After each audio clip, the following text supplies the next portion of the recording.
at all that money, yeah, the money that they spend. Take another look now and take some time for hemp. I don't cut trees for paper, cause it hurts the environment. Stop deforestation, yeah, it's time for hemp. Whoa, an acre of hemp makes 20 barrels of oil. No need for pesticides to poison all our soil. People got no food, they got no clothes, they got no rent. Well, right now it's time for hemp. Thank you for taking time for hemp. I'm your host, Casper Leitch. You are listening to Time for Hemp all around the world on whatever platform you happen to find us on, BitChute, Rumbler, or maybe even YouTube. Please like and share us with your friends. That's how we get found. Today on the program, we have, of course, as the official joint host, Al Byrne on the program. And joining us as well is Al Graham, our associate joint host and editor and program technology supervisor. Gentlemen, thank you for being on our program. Hey, it's great to be here, Casper. It's great to be here. And Al Byrne brought us a great guest today, Tony Landry. Al, why don't you introduce Tony for us? Sure. And I really appreciate being minimized as just co-host. You're throwing titles out tonight. Actually, you're the official joint host. Joint host, yeah. Okay. Well, anyway, my guest today is a guy that I've known for quite a while. We've worked in a different setting than this. Tony is from Louisiana, and frankly, I'm a northern boy, and Louisiana was, not some place I've ever thought about visiting. And then I ended up with one of my senior assistants in Vietnam was an officer from Louisiana, and I came to greatly admire him personally and the way he lived his life and how his neighbors and he thought about things. They're farmers. And changed my whole mind about Louisiana. And then I met another guy named Etienne Fontaine, if anybody knows Etienne, and another great Louisiana guy. And then I met Tony Landry, and I thought, God damn, this Louisiana place is shaping up. So I'm still a Yankee out of place down there, but Tony is an expert, and I give him more credit than he will acknowledge, but he's wrong and I'm right. He's a great spokesperson for the cannabis plant. He's a standard bearer for veterans, demonstrating great tenacity and thought and wisdom in addressing the legislatives of that state of Louisiana. And he has become very, very, very well known and respected for what he's done and what he knows. Then the next thing I know is he branches out one day and he says, "Hey, I'm into mushrooms." I'm like, really? Hey. Well, hell, we're all into mushrooms, but but he's serious about it. I just eat them, But Tony's going to tell us about being a veteran. He's going to tell us about Louisiana and the cannabis laws, which are pretty interesting to me. And then his success with bringing mushroom education to the state. Nice. So the last name is Landry, Tony Landry. If we can bring him in here, Al. Hey, yeah. Hey, Tony. This man in public without a really cool hat. I mean, even in the Senate House, he'll take it off him. But outside on the steps, he's got I'm telling you, man, the guy knows hats. Hi, Tony. Hey, Al. Hey, thanks for that wonderful introduction. And I'm honored to be here amongst y'all because all of you are outstanding in your field. So I'm honored to be a guest on the show. Al, and Casper. Well, I understand that there might be some unique laws to your state, but the only thing I know about Louisiana is that gators got your granny, poke salad Annie. That's all I know about Louisiana. Plenty of gators down here, that's for sure. Really? Wow. Yeah, plenty of them. So what are the Wow. laws like there in Louisiana for cannabis? Well, we do have a medical cannabis law. We, myself and a few other, well, many people through the years advocated for cannabis, but we were fortunate, myself and two other vets testified to get a chronic pain bill out of the House committee, Health and Welfare Committee back in 2018. And so it took about a year before they got cannabis products on the shelf, but I'm very grateful to have access to medical cannabis in Louisiana. We were able to get a home grow bill out of committee this past session this year, Nice. which is another milestone, but it failed on the floor in the House. It didn't get brought up again for a vote, but getting it out of the committee, in south part of the United States is a big plus. So hoping Absolutely.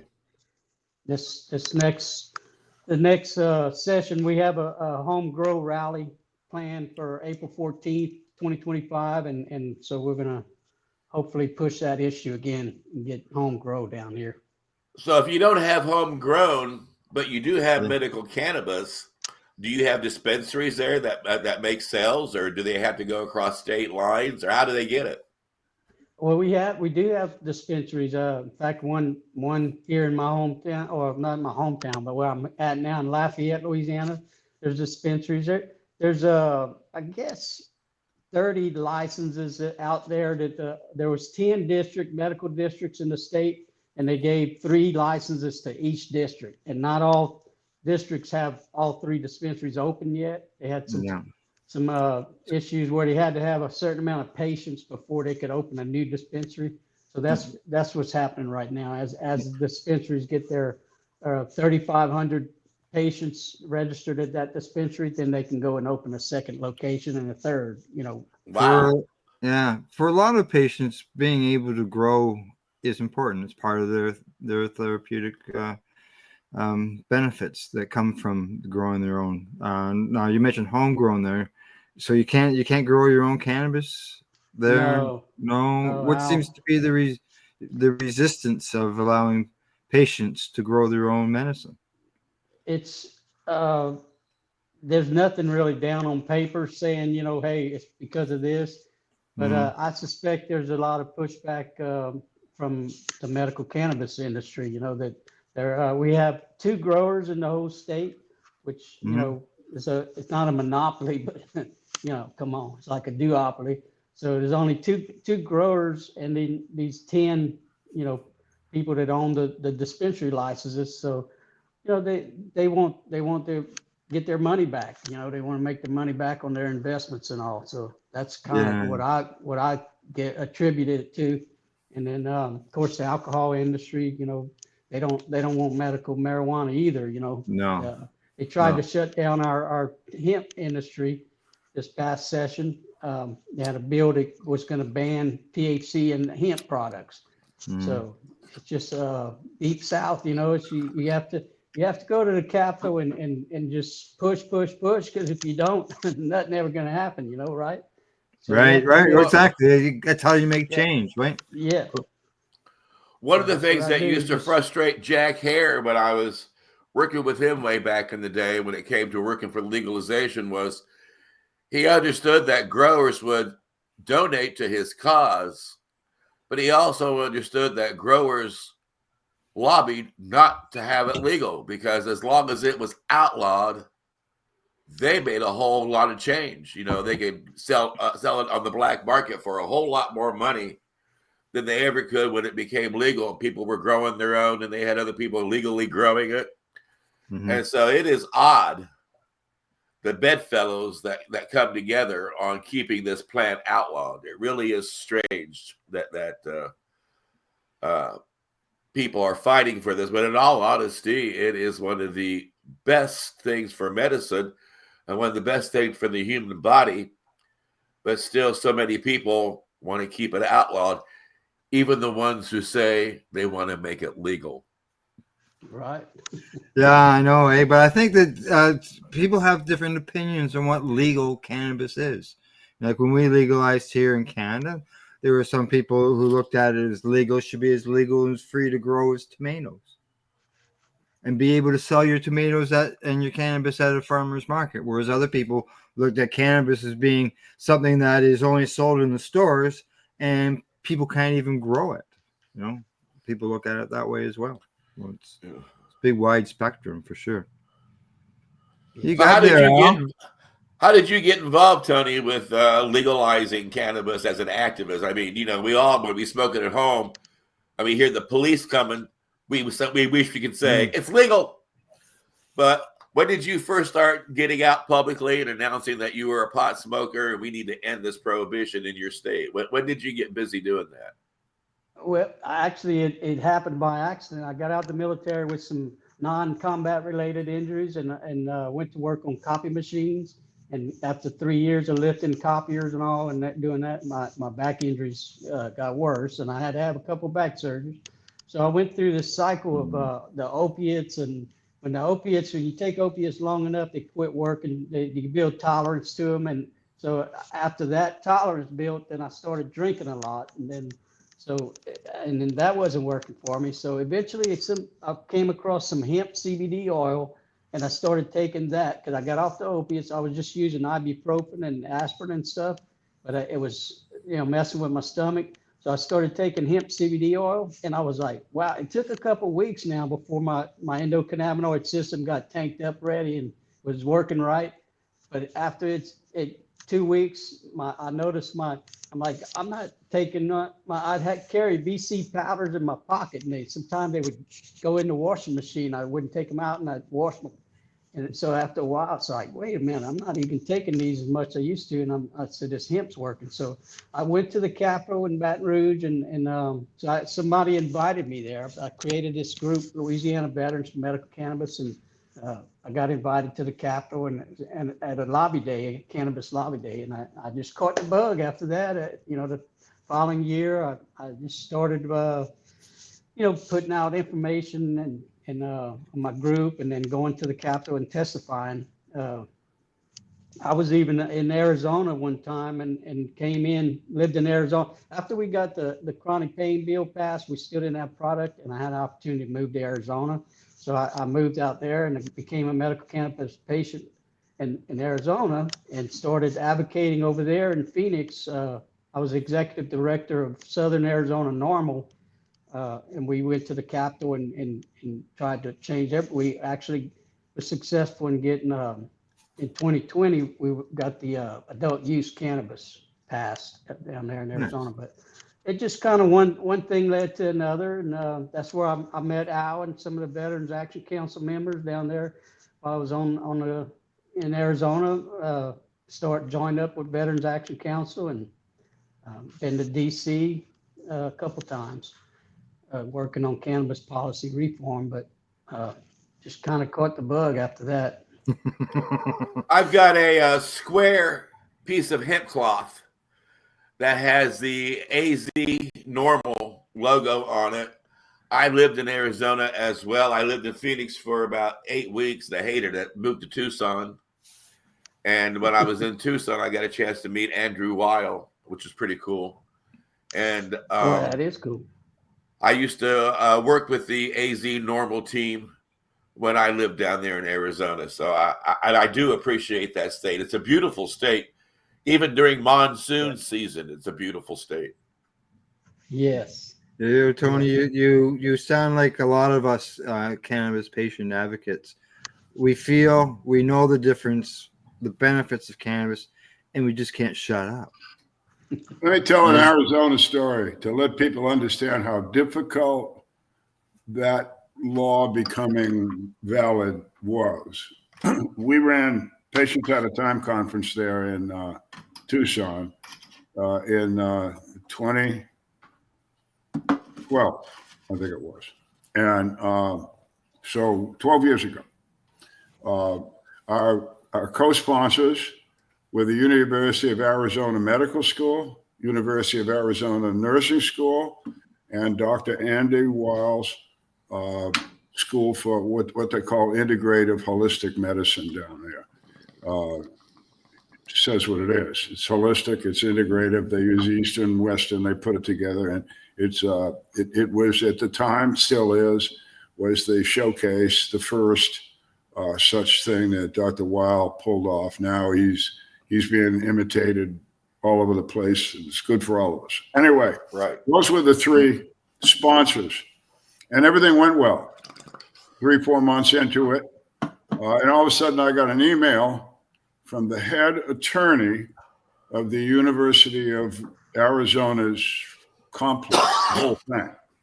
And it simply said other things, but basically what it said is she had made a decision that based on the fact that this conference was dealing with cannabis, that it could not be held on the grounds of the University of Arizona, and it certainly couldn't be sponsored by the University of Arizona. And by the way, I'm going on vacation for 2 weeks. See ya. Oh, this is a true story. So, I've got guests coming from Europe and all over the South America, and everything's being planned and money has been spent. And anyway, so I called up, you might understand. I called up the dean of the medical school. I called up the dean of the nursing school. I called Dr. Weil, Andy Weil. He's a buddy of mine. And what the fuck? Well, before her vacation was over, all of that had gone away. But it was real that somebody at that level in Arizona, it was going to overcome having an accredited conference by the AMA and the ANA, we're not going to have that kind of knowledge put in our university system. So what I'm saying is that's what I ran into. I think our conference did a great thing in Arizona because I understood when we left, a group of 40 or 50 Arizona doctors got together and did something that worked really well. So I think that we helped, get the ball rolling and put the information there that people could use, like Tony later on, to generate the right stuff. So anyway, I'm just saying that's Arizona, man. Having that law passed by a guy like this and his friends, staggeringly good. Well, I can tell you when I hear stories like that and other parts of history of this plant, I'm always baffled because these are supposed to be places where you go to learn about things. Yeah. And when they say they don't want this knowledge in their library and they don't want this knowledge available to their students, you just scratch your heads and wonder, what are you doing? How do you call yourself a university? How do you actually tell people that you are a place to come to learn the truth? Yeah, well, let me make clear here. We heard from the legal people. All right. Oh, okay. Okay.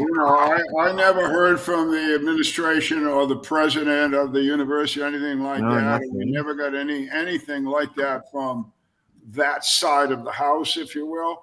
Yeah. But this broad was just a broad. And she, I'm going to throw my female power around and screw the world. And by the way, I'm going on vacation. Fuck you. Well, she lost, but it was that sort of thing that when you talk, there's lawyers, and these fucking lawyers are full of the legislature. So to my mind, she was sort of reflecting the overwhelming majority of all them damn lawyers sitting there in Phoenix. Well, it is good. It is good to see that after all this time, you've managed to just let that go and no longer be bitter about it.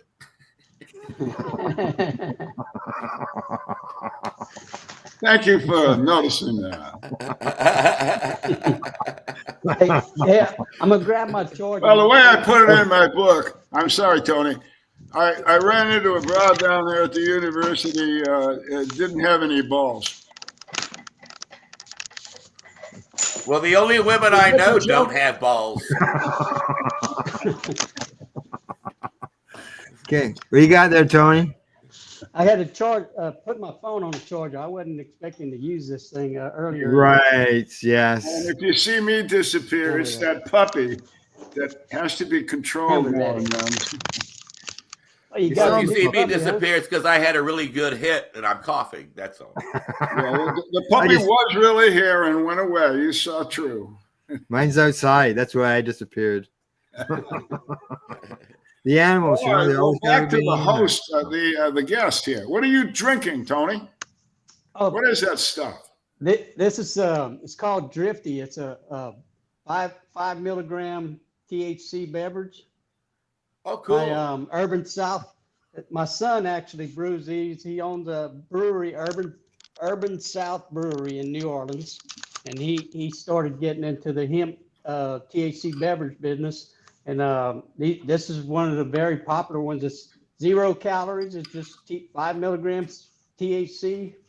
So I love it when, like, if I'm fasting or something, I don't want the extra calories. They have some drinks, THC drinks with 100 calories or more in it. So that's why I prefer his. Is there a limit to the amount of THC that could be in that beverage, or? There is, Al. There was a limit, but this past session when they tried to kill the hemp industry completely, and that was one of the trade-offs. They said, okay, well, we have a 50 milligram THC beverage just brewed in Louisiana, but that's going to be by January 1st. You won't be able to have that anymore. Wow. Now there is a lawsuit right now.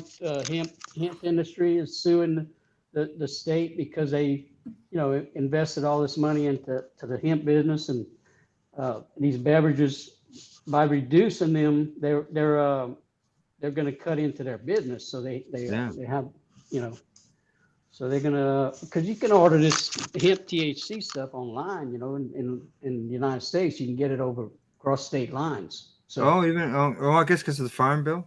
Mm-hmm. Yeah. 2018 Farm Bill. You should have your son consider being a sponsor for it. Time for Hemp. Right. But now you said that the hemp industry filed a lawsuit.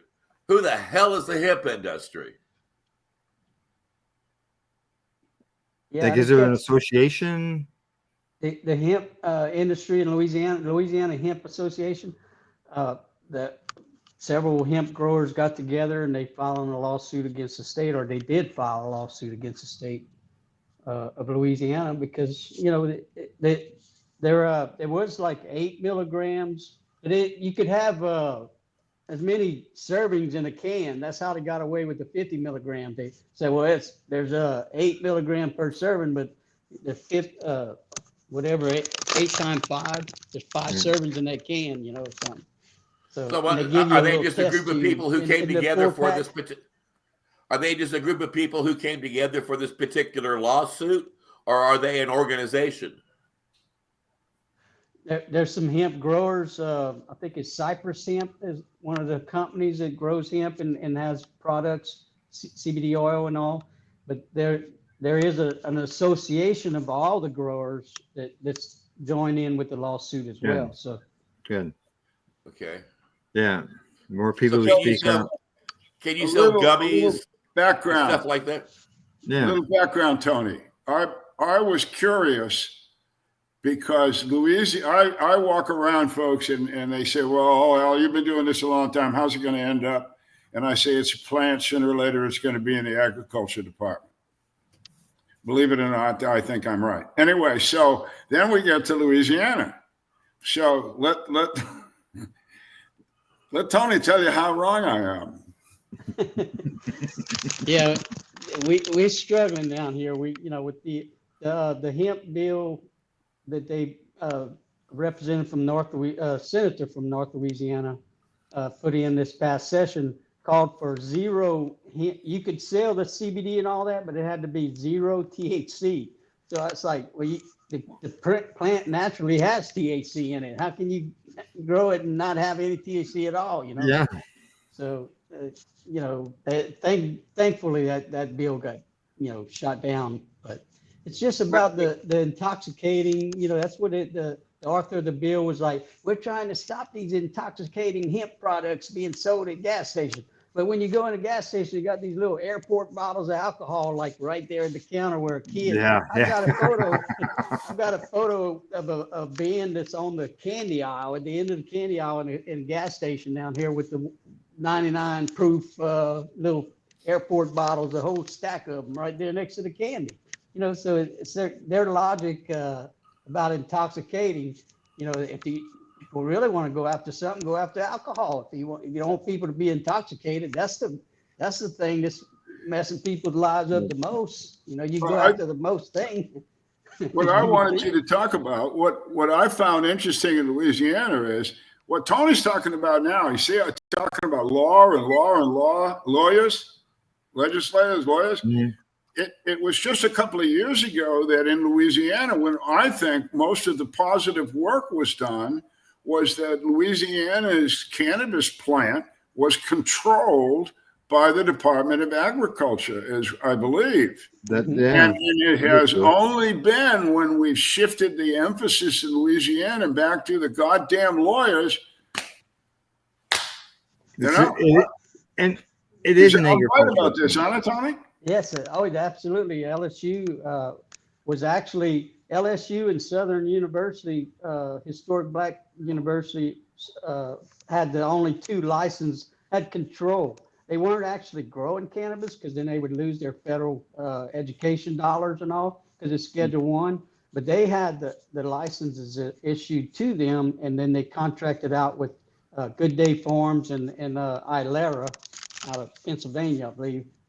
So, yeah, we did start the medical program. It was supposed to be about the plant and studying the plant and all that, but none of that happened. And now they've taken the licenses away from the universities and just issued them straight to the two growers. So it was I think it was just a ploy to get the program, to make it sound like, oh, this is all about health, but now it's just all about money because we only have two growers with 4.5 million people in the state. It's like exactly. So Why do only you have to have a medical cannabis card in order to be able to make your purchases? If you get pulled over by the police and have cannabis on you, do they arrest you? Do they take you in? Do you present a card?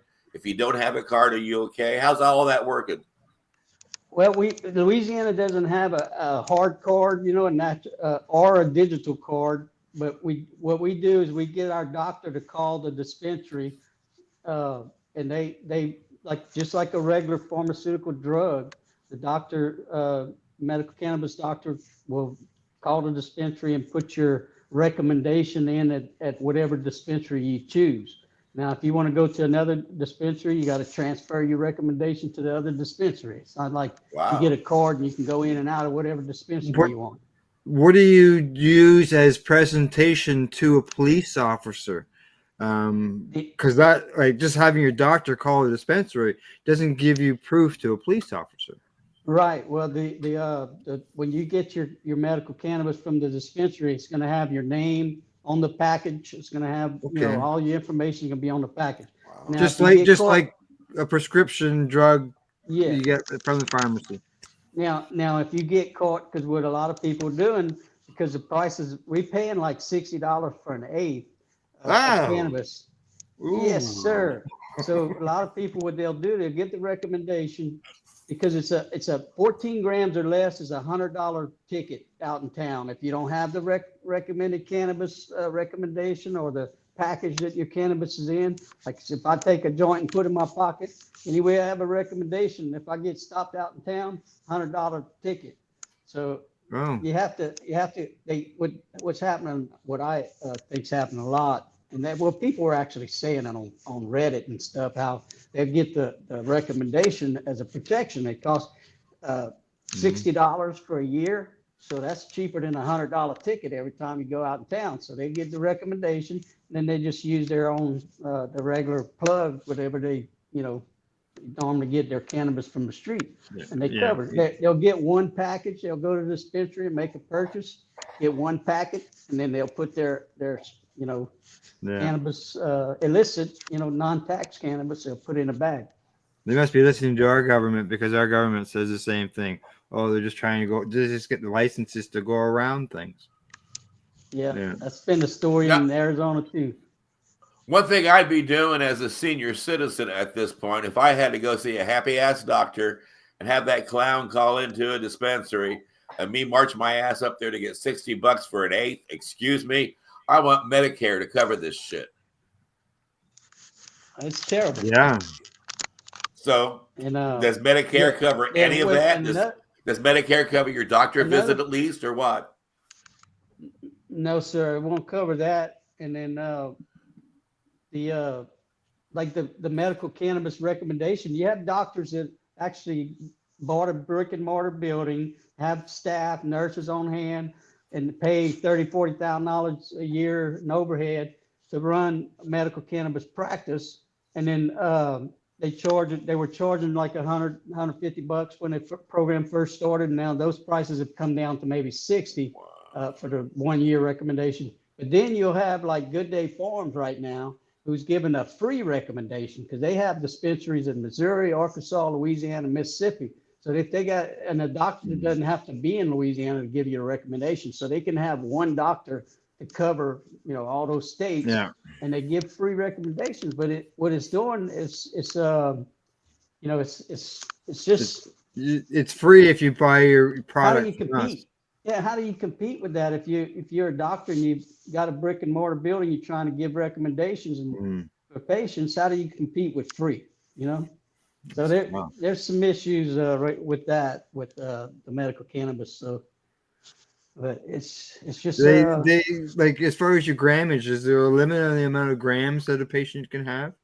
Yes, there is. I think it's 2 ounces every 2 weeks, or I don't know. Like I said, I'm just in and out of the program. I'm not using it full time. Okay. Full time, because it's just not right now. I'm not paying those kind of prices. I was in it initially, and I was spending $1,000 a month just with like 3 grams, and some tincture. Every couple of days, I was using, I had it all figured out, written how much I use. And I was like, I can't spend $1,000 a month on weed. I know. I'm just adding all that in my head and thinking the same thing. Like, holy crap, that's a hell of a lot of money. Yeah. It's a house note. Yeah. Like, wow. To get an ounce even, that's ridiculous. So that's why we push it for home grow, and then the caregivers program, where if you're elderly and living in assisted living, you can't grow weed in there, so you should be able to still have somebody grow it for you instead of going through these the 2 growers. The designated grower, like you say, a caregiver. Caregiver grows for 10 patients or something in a small barn or something at his house. We need to have that in Louisiana too. Yeah, for sure. Yeah. All righty. Where should we go next, guys? Do we want to find out? You mentioned about your Veteran Action Council, that you're involved with that. The VAC is formed up in 2020. When I was in Arizona, I worked with these guys, and we said, let's all join our heads, because we all bring something from a different part of the country. We'll get together and meet. We meet Mondays, Wednesdays, and every other week on either a Thursday night, which is a buddy check-in. We do we come into the room, and we take care of the little bit of business agenda, whatever we're working on, and then we'll turn off the recording. We'll just do a buddy check-in with everybody, telling what's going on. Like I was talking about. Is that what this is here that I'm showing on the screen? This is my mushroom journey. I kind of branched off with the cannabis. In between the sessions, there wasn't a lot of cannabis work to do, so I said, well, let me. When I was in Arizona, I learned how to grow mushrooms, gourmet blue oyster mushrooms and stuff. So when I came down to Louisiana, no one really was doing much of this. So I said, well, let me start this Swamp Spore Society. What I did, I asked AI what a good name for a mushroom group in Louisiana was, and he gave me a list of about 10 names, and I posted them on Reddit. and I asked everybody to vote on them. And this swamp spore, it was a swamp spore alliance, but we decided in our first meeting.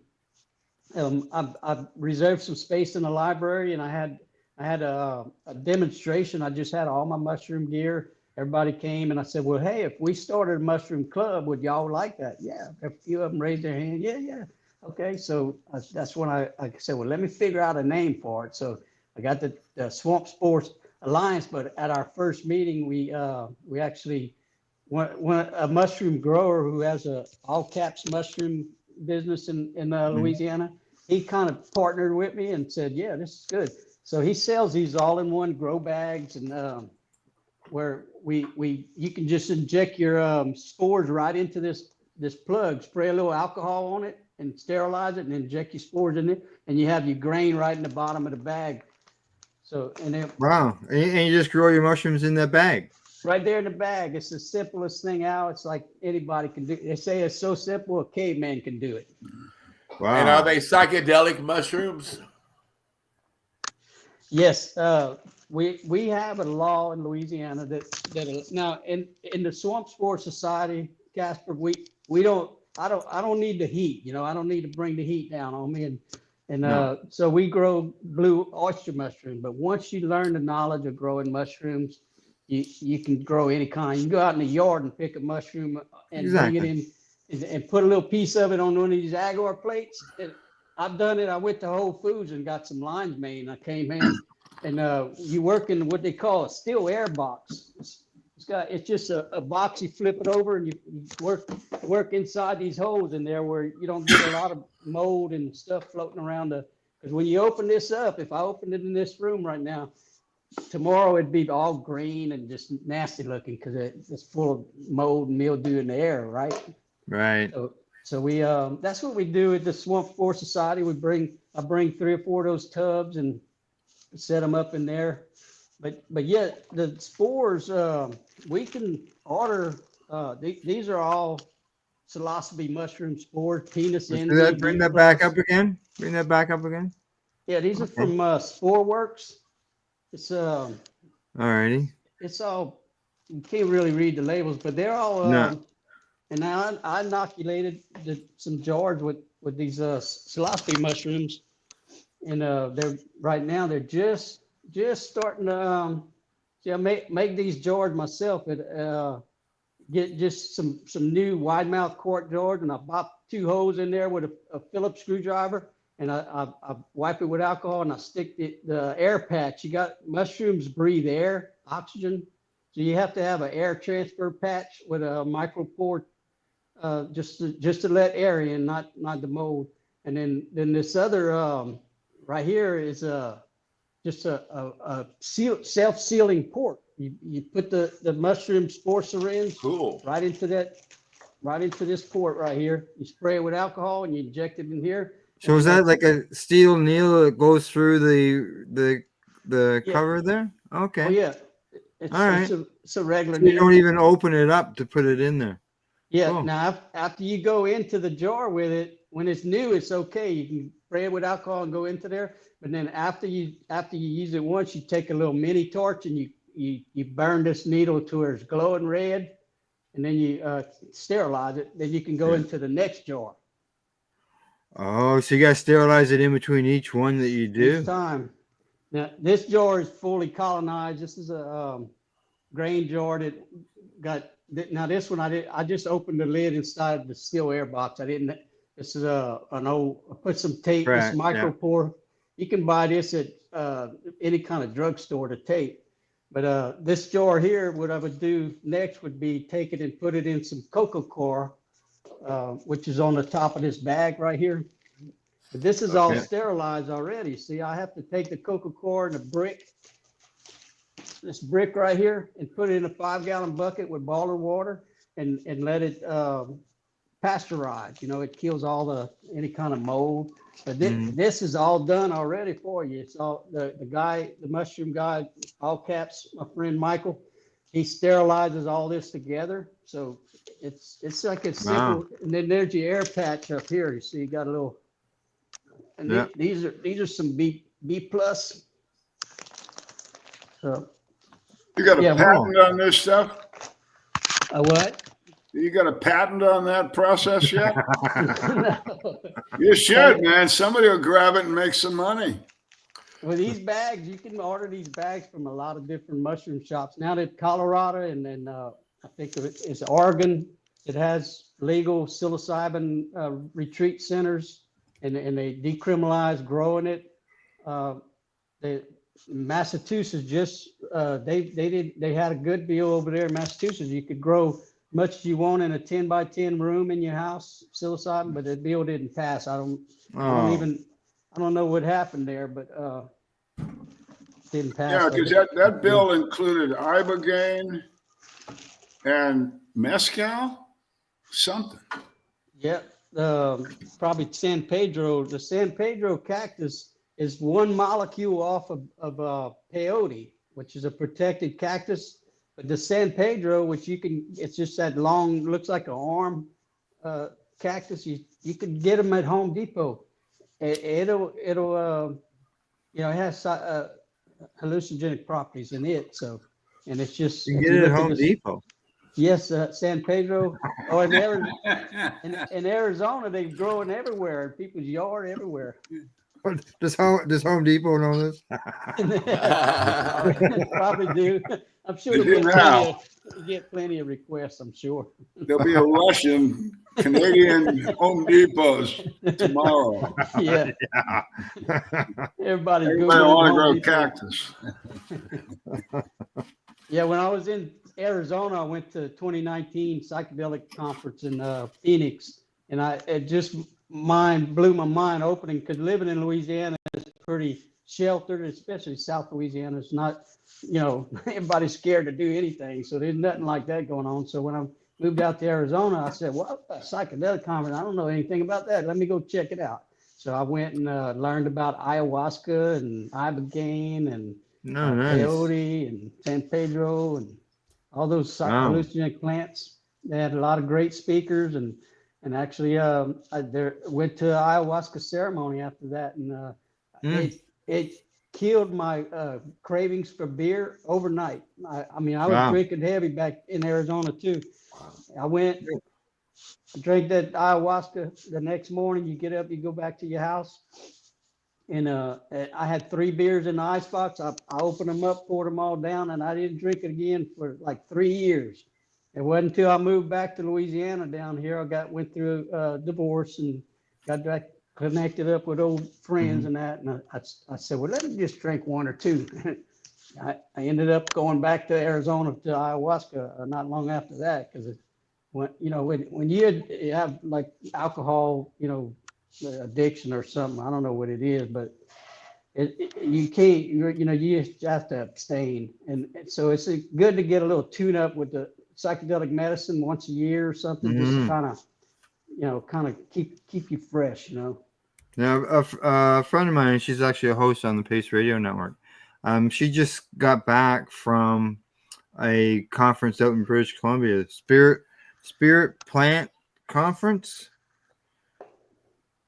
So, do you travel around to the different conferences and things to talk to people, or?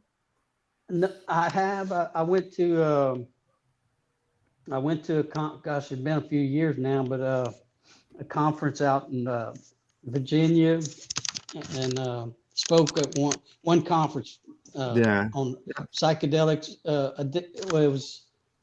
It was addiction and psychedelic awareness or something. My speech, and I just talked about how there's a lot of people who are turning to them, to deal with that anxiety, mental health issues, depression and that. So.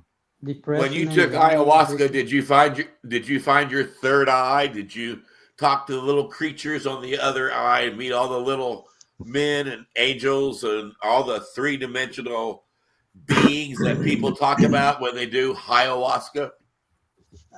No, I didn't see any Casper. And back when I lived in Arizona, I was smoking cannabis a lot. And you're supposed to quit cannabis like 30 days before you go into that. So when I went back the second time, when I moved back here, I flew back to Tucson for a ceremony. And the excellent AYA guide, GUIDE, AYA guide. If you Google that, you'll find the people that do these ceremonies in Tucson. Excellent group. I've been to dozens of ceremonies, but no, when the time I went back, I actually saw green ones and zeros on the edges of the beams up, and I saw, I think, a snake or something, but no little green machine elves or anything like that. You mentioned you didn't open up your third eye. Not that much. Oh, okay. You mentioned you couldn't consume any cannabis for 30 days. My understanding, when you're doing the ayahuasca, you also have to. There's also a diet as well, food diet intake, things that you have to take, things that you can't take. Some of those things are healthy, even healthy foods that you're not supposed to take. There is a diet they call it. That, I mean, the whole process there, you kind of have to set intentions and start. I want to go work on this for myself. Whatever you're going through, depression, I want to go clean this up. So you start the thought process in your brain. I think what's happening. So whenever you get the medicine, it actually builds. It's a it generates nerve endings and stuff, the psychedelic medicine. So it forms a new pathway to what I've envisioned. Like when you're born, all your synapses are fired, but every time you get shot at or beat up, they go like this. So when you take the medicine, it kind of opens that up and lets everything start connecting again. And that's the way I see it. I'll tell you, my mushroom story was psilocybin. And I had what they call cluster headaches, which are very, very terrible migraines, and they simply come at you in clusters. And I would describe the pain as somebody takes a rather large knife, sticks it in your eye, and twists it around forever. Oh, geez. They put me on all kinds of little things that they tried. I carried an oxygen bottle with me for 20 years because taking that as I felt the aura of the headaches coming on seemed to sometimes help. So, anything goes. And then a guy I was working with, you'll recognize the name, Ethan Russo. A doctor, a cohort of mine, and a fellow golden retriever owner. We have all sorts of connections. He knew of my problem, and he called me one day and he said, "I think I got a solution for you. He's a amateur botanist on a world-class scale, and he had come across this idea of mushrooms. Just back now, we're talking 1990 or something." World-class idea about using mushrooms to stop these terrible migraines.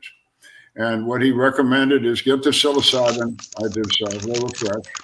They were Virginia psilocybin, because it means everything. And he said, as soon as you feel that aura coming on of that headache going to bang your ass, you get those things, chew them up, not a lot. It was a couple of buttons and a couple of stems, and chew them up real good and take it with grapefruit juice.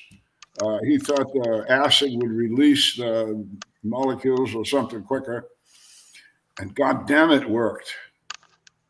And nice. I did once. And I haven't had a migraine headache since 1990. Now, to even further the story, I told Ethan, I said, it worked. He said, great. He called me back a couple of weeks, months later. He said, "Hal, you got any more of those mushrooms?" I do. He said, "Could you send them out to a colleague of mine in Missoula, Montana, where he lived and worked at the time?" And I said, "Sure." And I did so. And then it was an MD buddy of hers, and she called me and said, "I got your mushrooms. Thank you. What do I do with them?" I said, "Well, this is what Ethan told me. Here's what I did." And she called me back a couple of time later, and she said, "Damn, I tried it out and it didn't work. I got a headache." And I said, "Well, I'm sorry, man. All I can say is try it again. It fucking worked." Yeah, exactly. Yeah. She tried it again, and it worked. And I have not communicated with her for about 5 years. But that whole period of time, she didn't get another headache either. So what Tony's talking about is undoing synapses that are crooked and straightening them out and building a new one or whatever the hell it does up there. And to me, It's another potential health benefit that's harmless, like cannabis. Right. Taken correctly in the right environment, et cetera, the mushroom can do you no harm and maybe help somebody like me. I mean, it changed my life in a way positive thing. It's worth a shot. So, Tony, what you're doing, your education, one of the reasons I wanted you to talk to us tonight and the audience to say, hey, this is good stuff. And so thank you for doing that. Well, that brings me to this question. George Harrison, for those who don't know, he was part of Paul McCartney's first boy band called the Beatles. George Harrison once stated that he recommended doing psychedelics 3 times.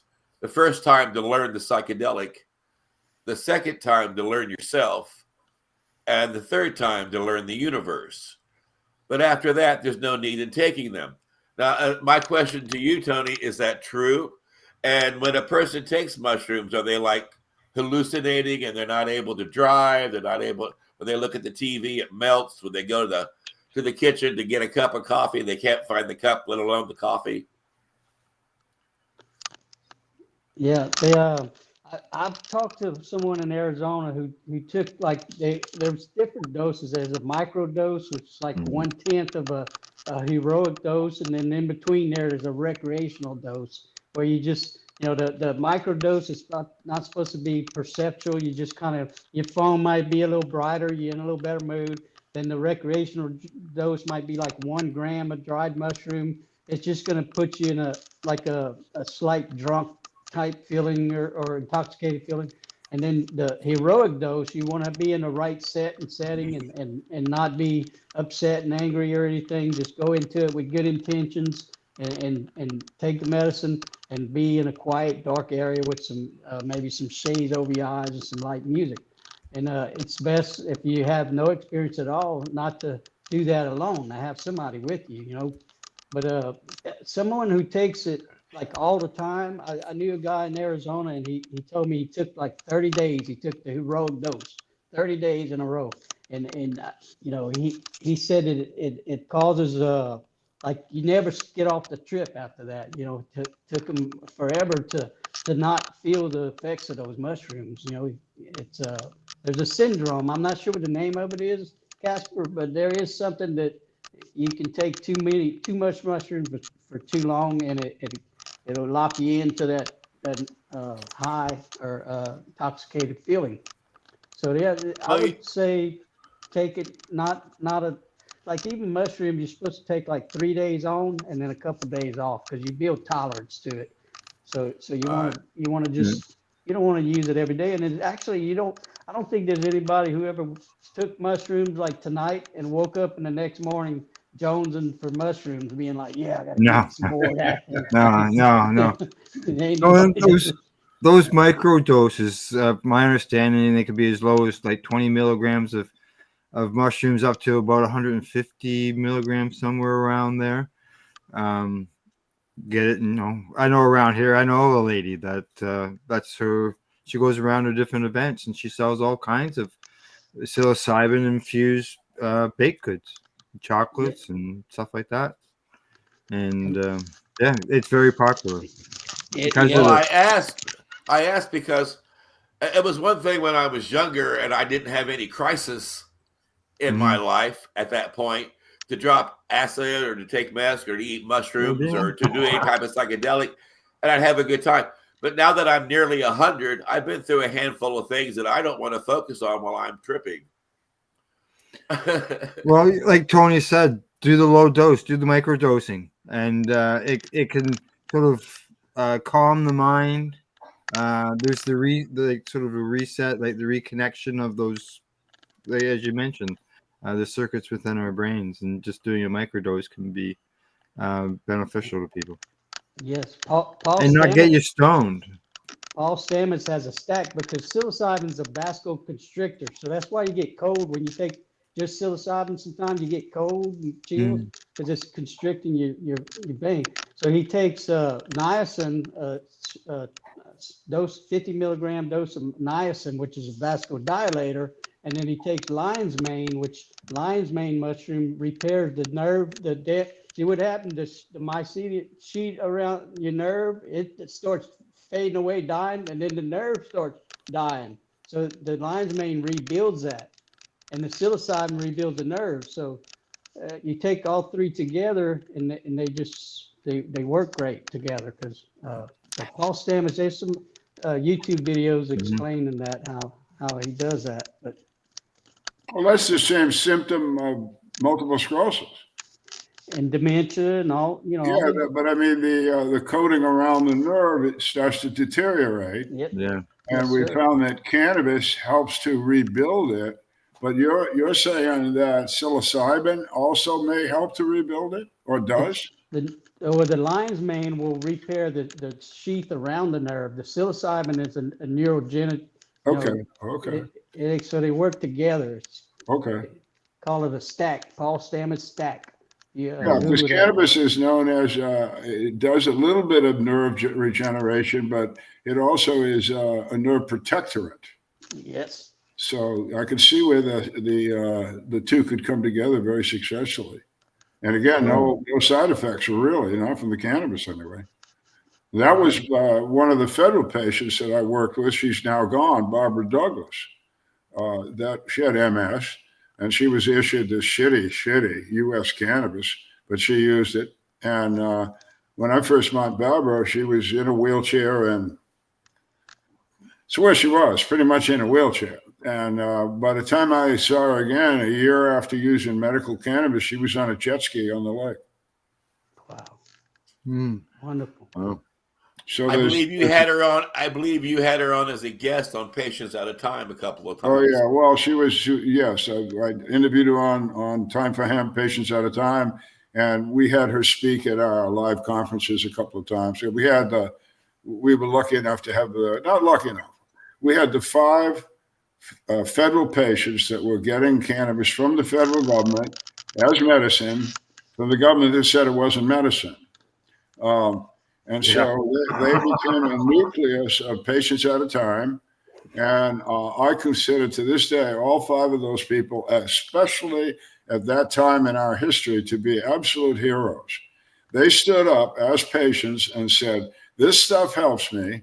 I get it from the federal government, and I think it's awful that the federal government won't let everybody have it. Well, that takes balls. To accuse your boss of being a shithead. So let me remind people that when you go to timeforhemp.news, you'll find that we've got a pretty good size archive. And in those archive, you will find that Al and I and other people were on the same program with each one of those patients that were part of that program, Elvie and Irv and George. And so if you're interested more about learning that, just delve into our archives and you can find them here at Time for Hemp. Now, so Tony, what have you looking at? Tony, you got mushrooms going, you got cannabis education going. You got Tony, what's this? What's this on the screen, Tony? Is this your hobby? This is the mushrooms. That is at the Lafayette Parish Library. Those rooms are free.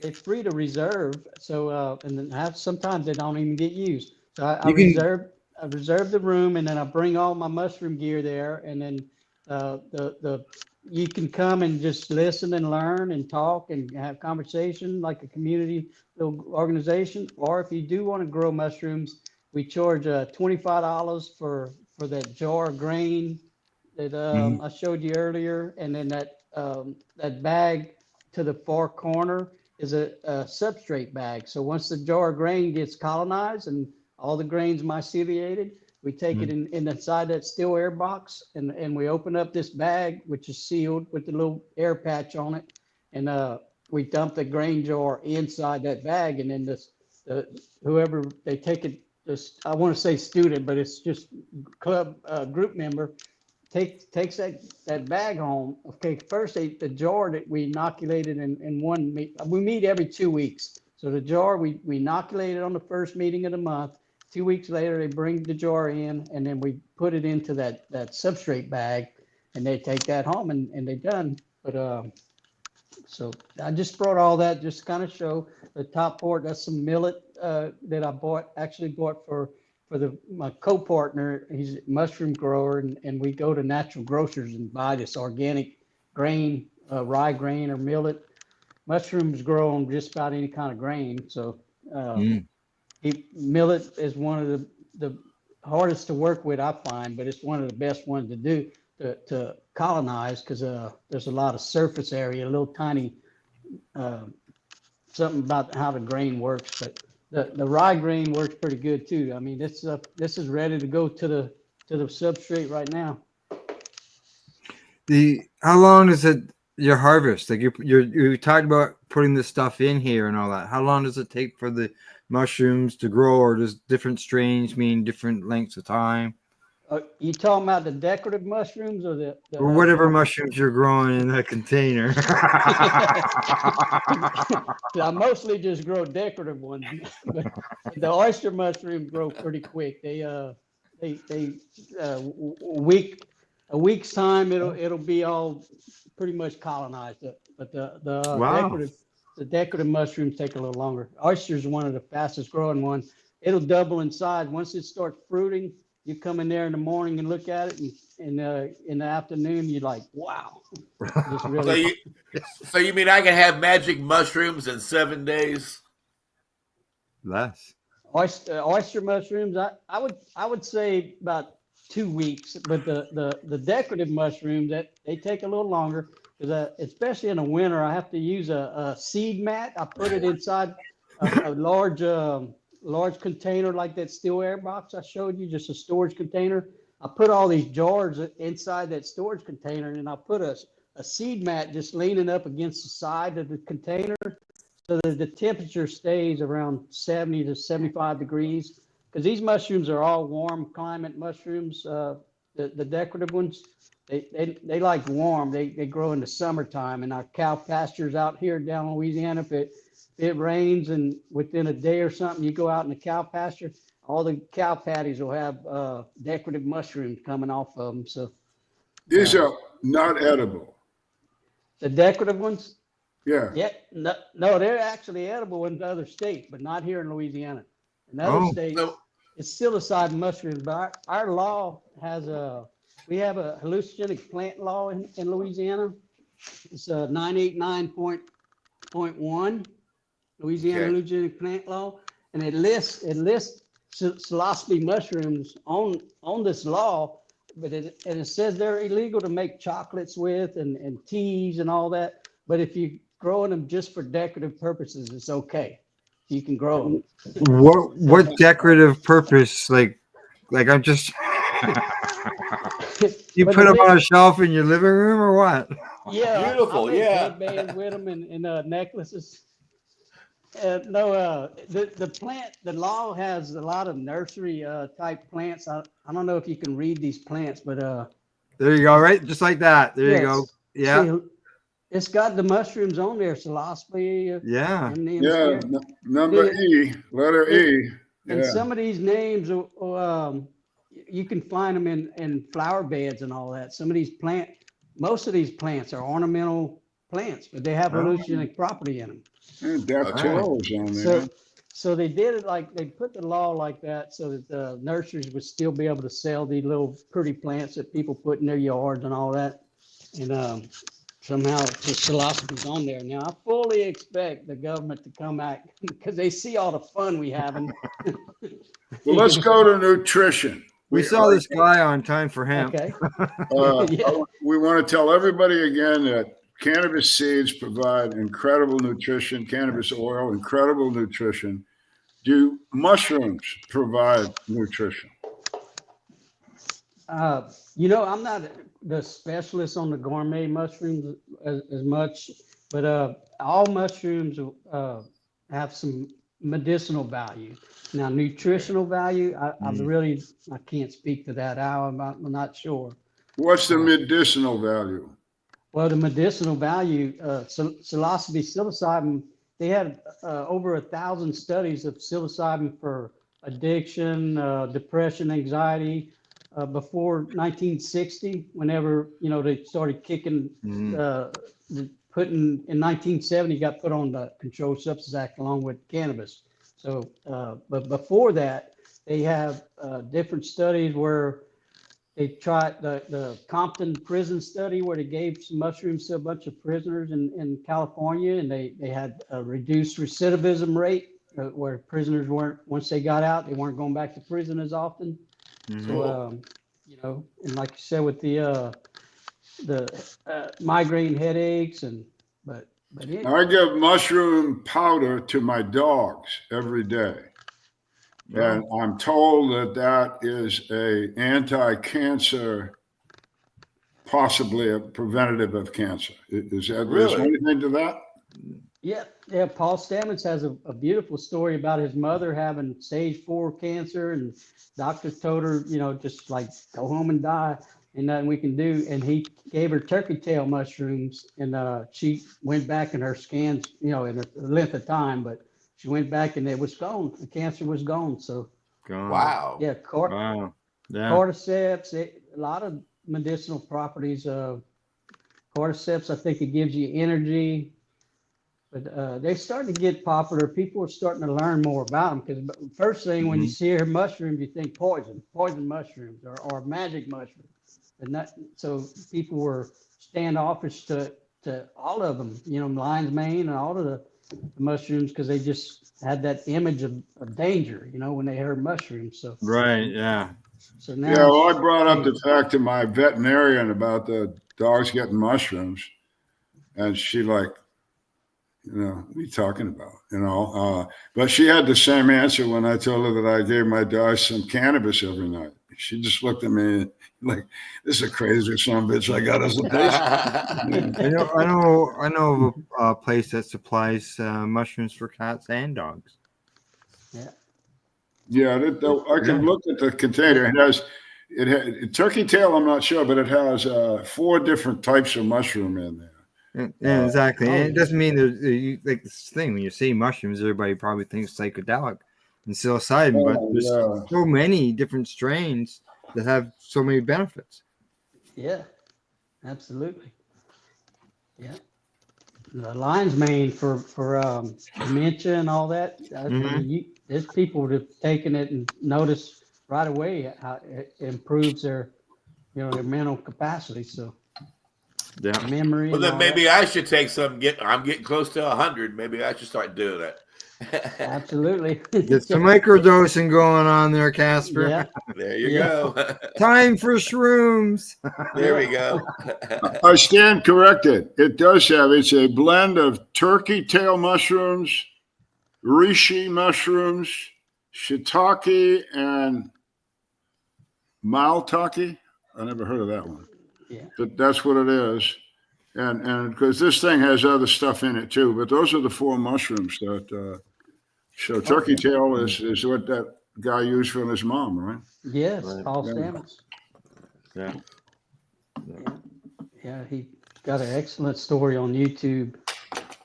So are you able to drive since you take a lot of mushrooms and cannabis, or do you have to be driven around like Miss Daisy or what? But now, just to clarify now, Casper, these are all decorative mushrooms. I don't actually take them, you know. Oh, okay. Now, I have taken them in other states in my travels, in legal states. All right. Now, cannabis.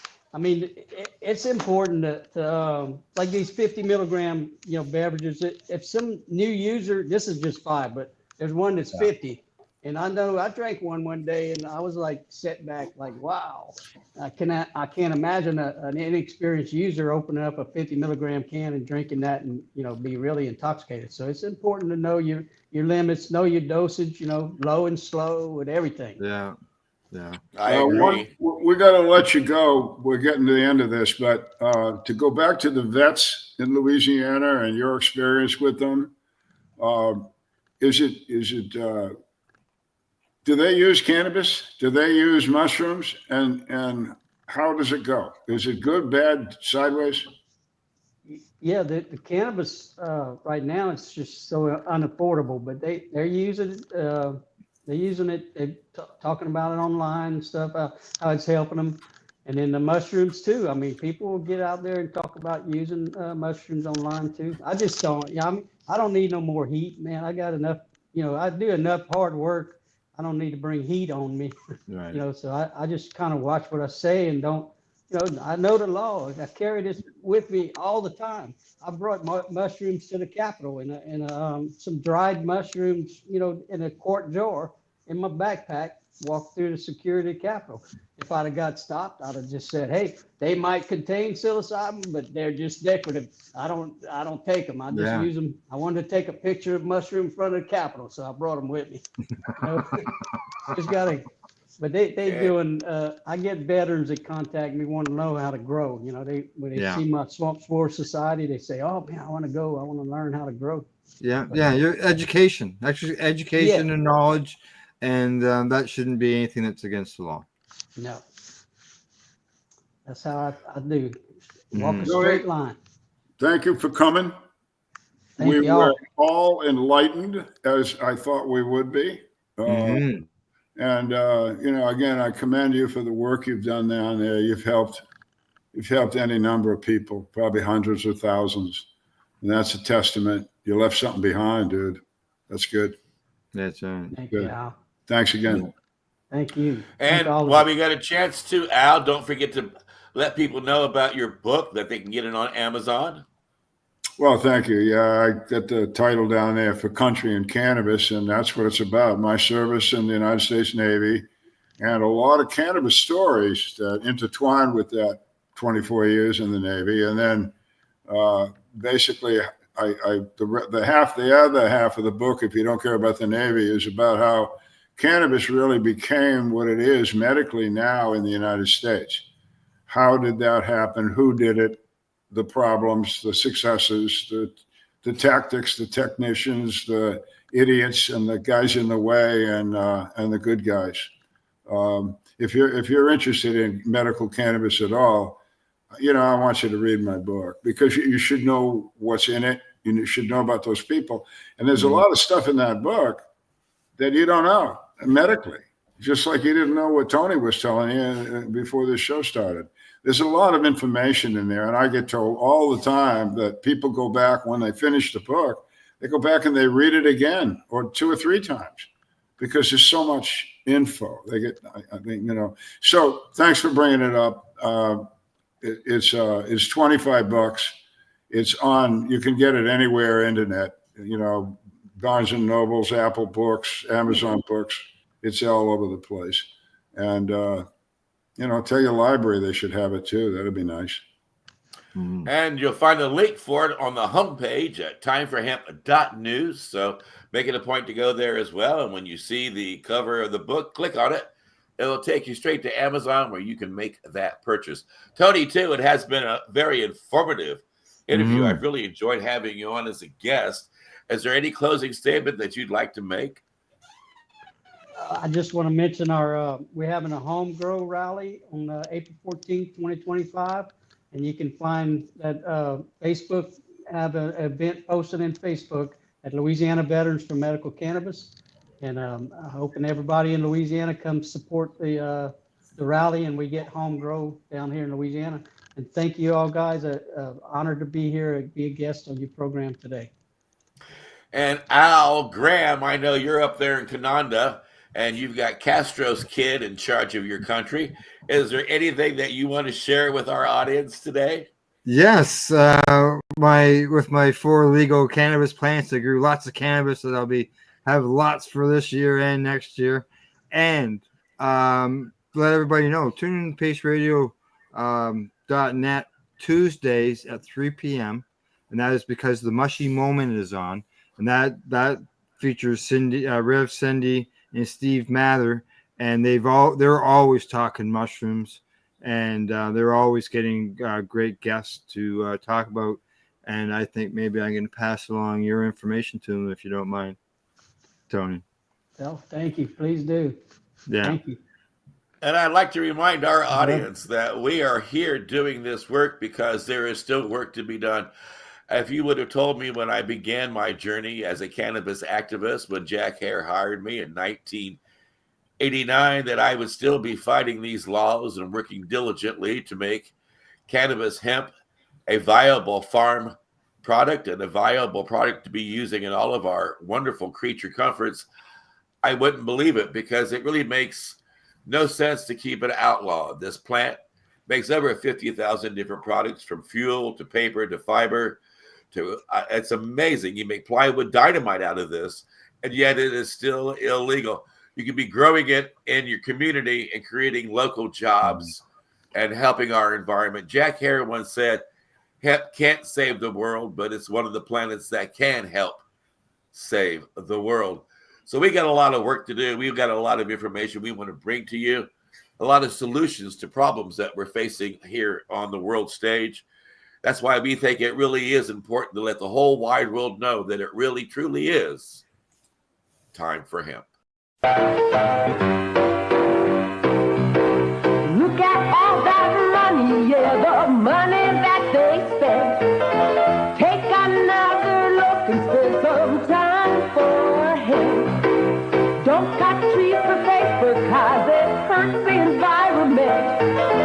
Stop deforestation, yes, it's time for hemp. Whoa, an acre of hemp makes 20 bales of oil. No need for pesticides to poison